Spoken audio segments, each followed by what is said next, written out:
তারপরে poor infrastructure. আমাদের দেশে অনেক রাস্তা তো তৈরি হয়েই যাচ্ছে, এক ঘন্টায় 1 কিলোমিটার রাস্তা তৈরি হয়ে যাচ্ছে, একদিনে 10 কিলোমিটার রাস্তা তৈরি হয়ে যাচ্ছে, কিন্তু রাস্তার কোয়ালিটি কোথায়?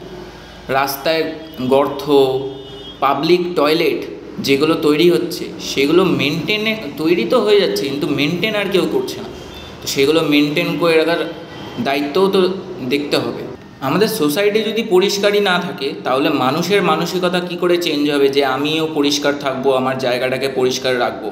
মানুষও তখন কেয়ার করা বন্ধ করে দেয়, নোংরা হচ্ছে হোক, কেউ তো পরিষ্কার করছে না, আমি কেন ঠেকা নিতে হবো, এরকম ভাবনা চিন্তা চলে আসে। তারপরে ল্যাক অফ সিভিক মডেলস।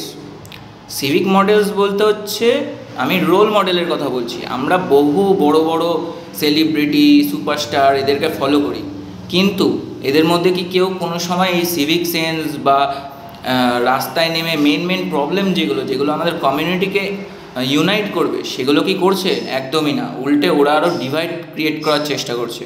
ওই জন্য আমি সবাইকে রিকোয়েস্ট করতে চাই যে please choose your role models wisely.